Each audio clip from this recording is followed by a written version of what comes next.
لیا جائے تو 5 نمازوں کے ساتھ شام کو 50 مرتبہ درود پاک ہو سکتا ہے۔ ویسے بھی 2-3 منٹ لگا لیے جائیں تو 50 مرتبہ درود پاک ہم پڑھنے میں کامیاب ہو سکتے ہیں۔ اللہ پاک ہم سب کو عمل کی توفیق نصیب فرمائے۔ قرآن مجید فرقان حمید کی ایک آیات کریمہ تلاوت کی۔ رب کائنات نے ارشاد فرمایا مالک یوم الدین، روز جزا کا مالک۔ اس آیت کریمہ میں اللہ تبارک و تعالیٰ نے ایک خصوصیت کے ساتھ اپنی ملکیت کو ظاہر فرمایا کہ اس دن کا میں مالک ہوں۔ حالانکہ رب تعالیٰ تو ہر دن کا مالک ہے، آج کے دن کا بھی رب مالک ہے، جو گزر گیا اس کا بھی رب مالک ہے، جو آنے والا ہے اس کا بھی رب مالک ہے۔ اس جہاں میں اس جہاں میں کچھ بھی ہے، ہر چیز کا اللہ تبارک و تعالیٰ کی ذات مالک ہے۔ مگر اس دن کے بارے میں رب کائنات نے خصوصیت کے ساتھ فرمایا مالک یوم الدین، روز جزا کا مالک، یعنی بروز قیامت کی بات ہو رہی ہے، قیامت کے دن کا مالک۔ بتانے کا مقصد یہ ہے کہ اے میرے بندو، اس دن کا مالک میں ہوں، تم سب لوگوں نے میرے پاس آنا ہے، میرے پاس آنا ہے۔ اس جہاں میں یہ جو تم زندگی گزار کے جا رہے ہو نا، یہ ساری زندگی کا حساب تم نے مجھے دینا ہے۔ اس دن سب میرے سامنے حاضر ہوں گے۔ یومئذ تعرضون لا تخفی منکم خافیہ، اس دن کوئی بھی چھپ نہیں سکے گا۔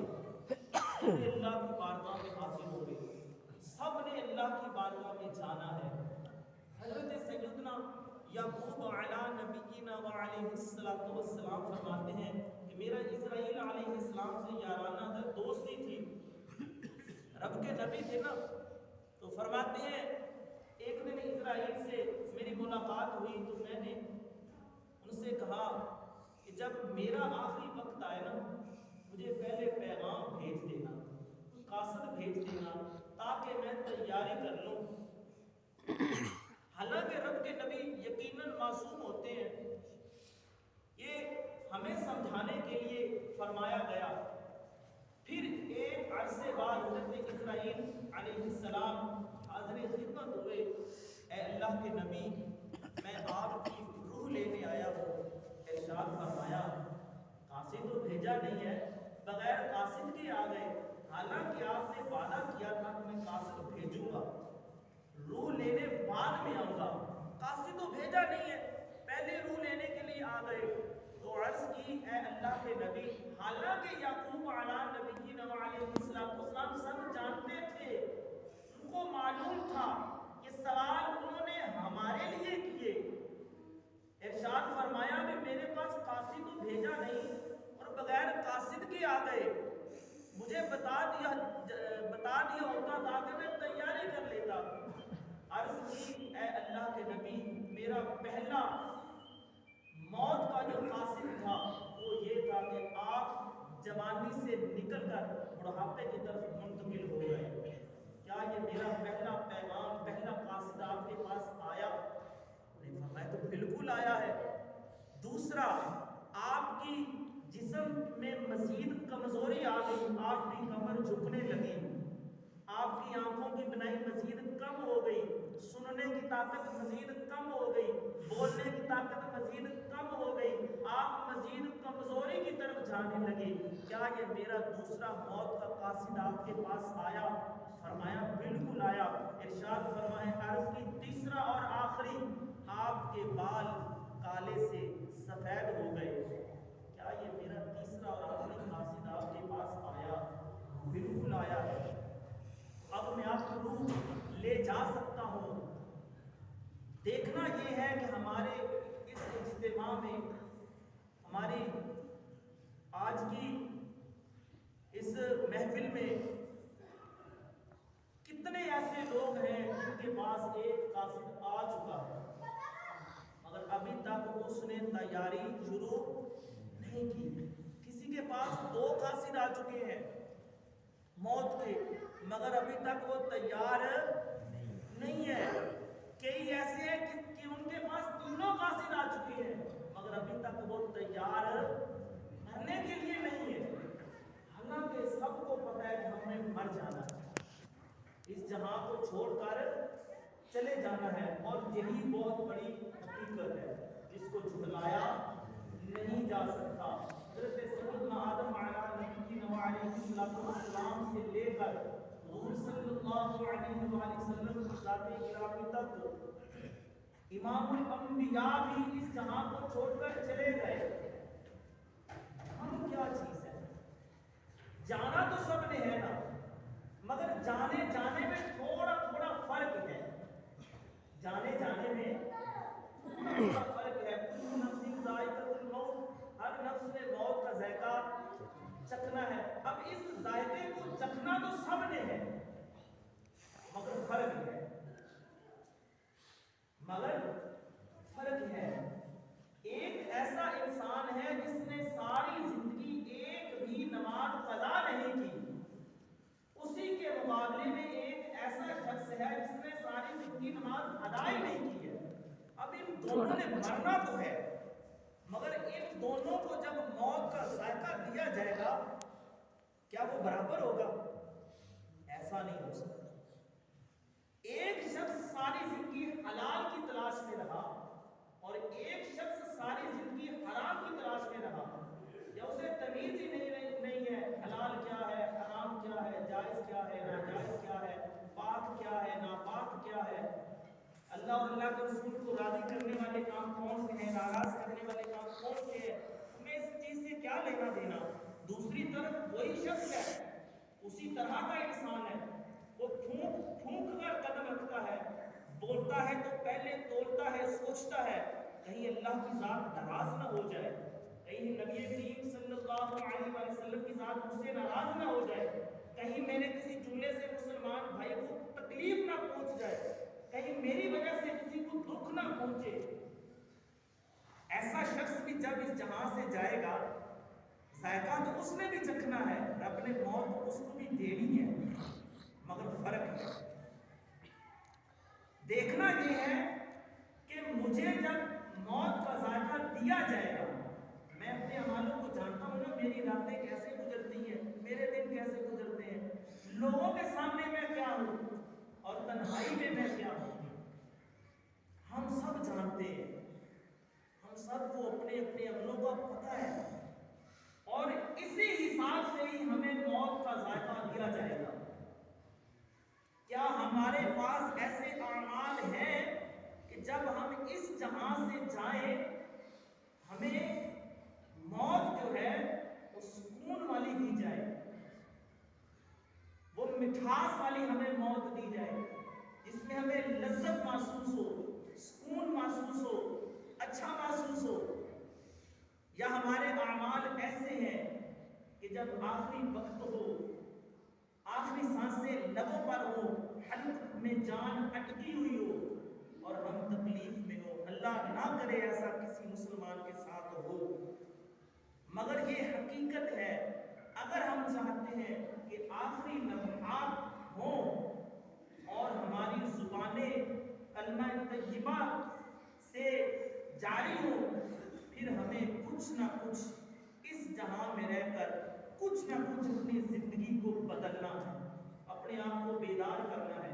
نبی کریم صلی اللہ علیہ وسلم کا فرمان ہے، حدیث قدسی میں آپ فرماتے ہیں، اللہ فرماتا ہے اے میرے بندے، رات کو تیری آنکھ کھلے، رات کو تیری آنکھ کھلے اور تو اٹھے، نماز پڑھے اور ہاتھ بلند کرے، پھر دعا مانگے اور تیری دعا قبول نہ ہو، رب فرماتا ہے میں نے تیرے ساتھ بے وفائی کی اور میں اپنے بندے کے ساتھ بے وفائی نہیں کرتا۔ دوسری طرف تیری آنکھ رات کو کھلی مگر تو اٹھا نہیں، نماز کے لیے نہیں اٹھا، تو نے میرے ساتھ بے وفائی۔ ہم تھوڑا سا اندازہ لگائیں، 60 سال، 40، 50، 60، 65، 70، 75، 80 سال کے ہو گئے، اب تک ہم نے اپنے رب سے کتنی دفعہ بے وفائی کر لی ہے؟ کوئی ہے حساب لگا سکتے ہیں؟ تھوڑا سا حساب تو کرے نا کہ ہم نے اپنے رب کے ساتھ کتنی دفعہ بے وفائی کی. آج کی تو فجر گزر گئی, ہم نے اپنے رب کے ساتھ بے وفائی کی ہے, ہم نہیں اٹھے.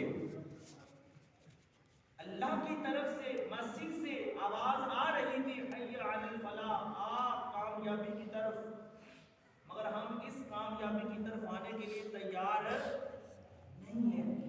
جو اصل کامیابی ہے ہم اس کے لیے تیار ہیں نہیں. ہماری اتنی عالی شان, اتنی بڑی بڑی مساجد ہم نے بنا لی, اتنے قیمتی قالین تو بچھا دیے, مگر اس کی آباد کاری کے لیے ہم نے کوششیں نہیں کی. اس کی آباد کاری کیا ہے؟ اس کی آباد کاری ہے عبادت. اللہ تبارک و تعالیٰ کی رضا کے لیے جو ہم نے کام کرنے ہیں, نماز کی صورت میں, تلاوت کی صورت میں, یہ مسجد کی آباد کاری ہے, اور یہی مسلمان کی کامیابی ہے. کہاں کھڑے ہیں ہم؟ ایک موٹا سا حساب لگا لیتے ہیں, بروز قیامت تو اللہ پاک نے باریکی سے حساب لینا ہے نا. وَمَن يَعْمَلْ مِثْقَالَ ذَرَّةٍ خَيْرًا يَرَهُ وَمَن يَعْمَلْ مِثْقَالَ ذَرَّةٍ شَرًّا يَرَهُ. ذرے کا حساب ہوگا, ذرے کا حساب ہوگا. وہاں تو باریکی سے حساب ہونا ہے, بڑی باریکی سے حساب ہونا ہے. وہاں تو نکلنا بہت مشکل ہے. اگر حساب والا معاملہ ہوا تو نکلنا مشکل ہے, نکلیں گے تو اللہ کی رحمت سے ہی.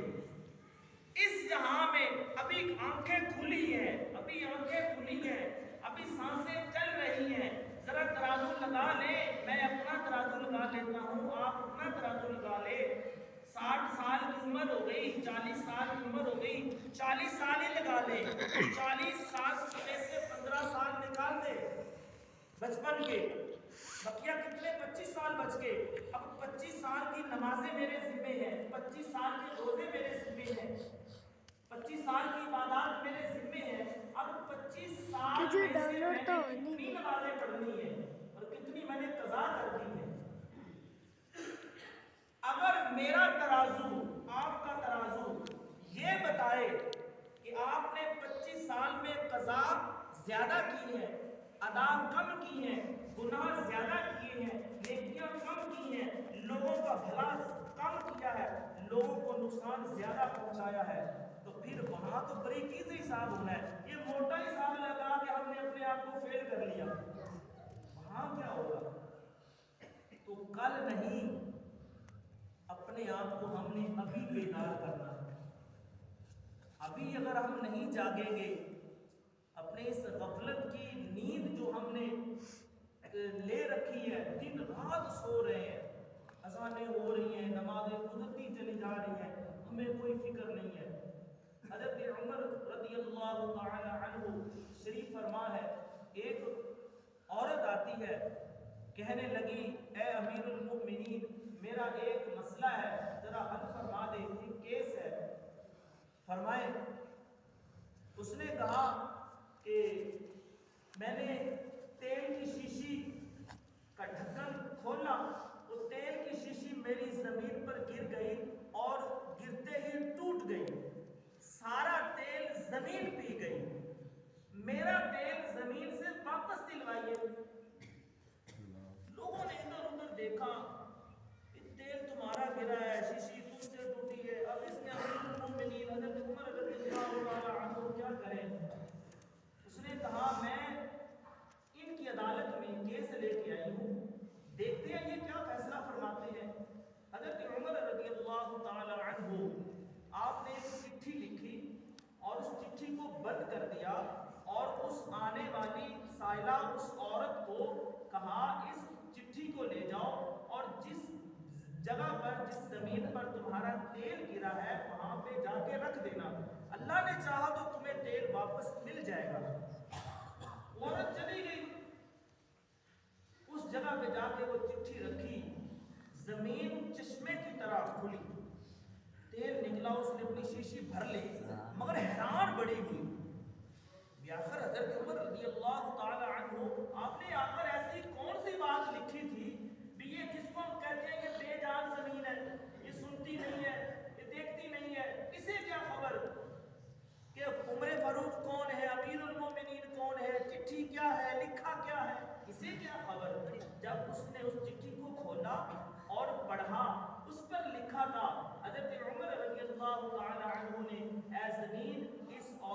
تیل واپس کر دے وگرنہ میں تیرے اندر کسی بے نمازی کو دفن کر دوں گا۔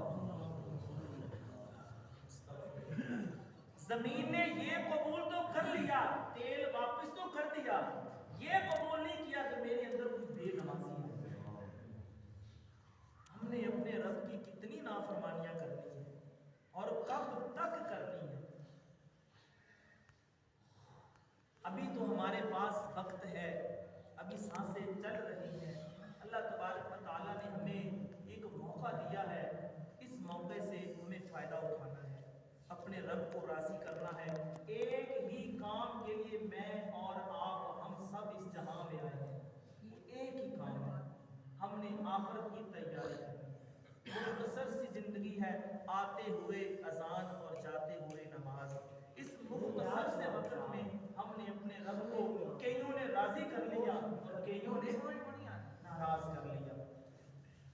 تو جنہوں نے اپنے رب کو ناراض کر لیا وہ تو خسارے میں، نقصان میں ہے، ابھی کچھ بگڑا نہیں ہے۔ اللہ تبارک و تعالیٰ کی رحمت بڑی وسیع ہے، اللہ کی رحمت بڑی وسیع ہے، بڑی وسیع و عریض ہے، اس کی رحمت کی کوئی حد نہیں ہے۔ حضور صلی اللہ علیہ وآلہ وسلم سے پوچھا گیا رب کی رحمت کیا ہے؟ ارشاد فرمایا ایک چڑیا سمندر میں سے چونچ بھر کے اگر پانی نکال لے کیا اس سمندر میں کوئی فرق پڑے گا؟ صحابہ نے عرض کی کوئی فرق نہیں پڑے گا۔ فرمایا اللہ کی رحمت اتنی ہی ہے اور رب کی رحمت کے سامنے تمام لوگوں کے گناہ اس چونچ جتنے ہیں۔ رحمت یقیناً رب کی بڑی ہے، مگر ہم نے اپنے رب کو راضی کرنے کے لیے تیاری کرنی ہے۔ آج ہمارے ماموں جان آپ کے امام مسجد اس جہاں کو چھوڑ کر چلے گئے، آج ان کے لیے ہم سب اکٹھے ہو گئے ہیں، کل ہمارے لیے لوگ اکٹھے ہوں گے، آج ان کے لیے قبر تیار ہو رہی ہے، کل ہمارے لیے یہ سلسلہ تو چل رہا ہے نا اور یہ چلتا رہنا۔ کامیاب اور عقل مند وہی انسان ہے جو اپنی آخرت کی تیاری کرتا ہے۔ میں نے آپ نے جمعہ پڑھنا تھا، صرف مسجد میں پونا گھنٹہ گزارنا تھا، ہم نے تقریباً پہلے زیادہ پونا گھنٹہ تیاری میں لگایا ہے۔ کوئی وضو کر رہا تھا، کوئی ماما باندھ رہا تھا، کوئی غسل کر رہا تھا، کوئی کپڑے پہن رہا تھا، کوئی کیا کر رہا تھا، پونے گھنٹے کے لیے اتنی تیاری، اور ہم فیہا خالدون، وہاں تو ہم نے ہمیشہ ہمیشہ کے لیے رہنا ہے، وہاں سے تو واپسی ہے ہی نہیں ہے نا، کوئی واپسی کا راستہ نہیں ہے، وہاں کے لیے ہم نے کتنی تیاری کی ہے، یہ ہم نے دیکھنا ہے کہ اس جہاں میں رہنے کے لیے اگلی زندگی کے لیے ہمارے پاس کتنا سامان ہے، کتنی تیاری ہے۔ اللہ پاک حضور صلی اللہ علیہ وآلہ وسلم کے صدقہ سے ہم سب کو آخرت کی تیاری